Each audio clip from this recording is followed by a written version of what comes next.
So earlier this year, I reported on the Chesapeake Bay Foundation's grade of a D+ for the state of the Chesapeake Bay for 2022. Now, of course, the D+ wasn't a great score, and my overall report was kind of negative because of that. But there's actually another institution, the University of Maryland Center for Environmental Science, that puts out their own report. This report for the past couple of years has differed from the Chesapeake Bay Foundation's report in a few ways. See, they also have a scoring indicator system, and that just came out this June as a C-. Now at first glance, it might seem like the difference between a C- and a D+ is minimal, but it's a difference nonetheless, and as the old adage goes, C's get degrees. I stated on my report on the new rebounding health of the Chesapeake Bay dredge report for crabs. We'll take any positive news when I can get it. The question remains, why is there a difference? Why is there this discrepancy in the grade reports that they're giving the bay? Well, first, I think it has to do with the amount of indicators that each organization is using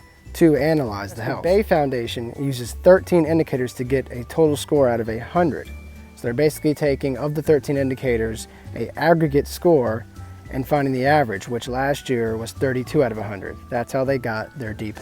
And apparently it was barely a D+, just barely not a D-. UMCS, however, seems to only analyze about 7 indicators, and part of their analysis seems to focus more on the toll on human populations. And of course, it wouldn't be 2023 without part of their analysis focusing on diversity and inequity involving race and social class. You know, the university systems have to stay woke. Chesapeake Bay Foundation's analysis showed that phosphorus levels came down, water clarity, nitrogen levels, dissolved oxygen levels were unchanged. It differs from UMCS's analysis, which shows that water clarity, nitrogen, and phosphorus levels and bay grasses all actually improved, hence leading to the higher score. Now, both studies show that the worst pollution is occurring around the eastern shore near the agricultural lands, the major metropolitan cities like DC and Baltimore, and the massive outflow of pollution coming from the Conowingo Dam through the Susquehanna River. So each analysis agrees on the location, the source of the pollution,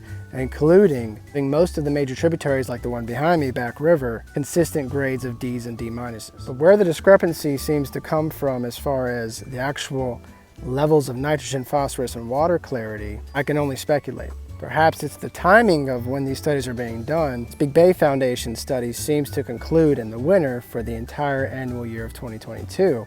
UMCS's analysis seems to begin in the spring and conclude right around midsummer, hence why it's coming out right now. And if you live in the region, you've probably been aware, like I have, that we've been well short of our average rainfall for this time of year. Of course, less rainfall means less runoff. Less runoff means less pollution entering the water, which should reflect in the higher grade.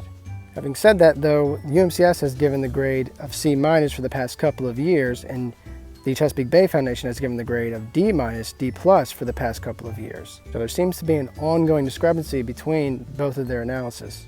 However, me being just the plucky fool that I am and wanting things to improve so badly, hoping that the discrepancy is really the difference between a sign of actual improving conditions. The big tell will be if both of these organizations actually seem to meet at some point on the same grade. That'll give us a better idea. And if and when that happens, I will of course try to bring it to you as soon as possible.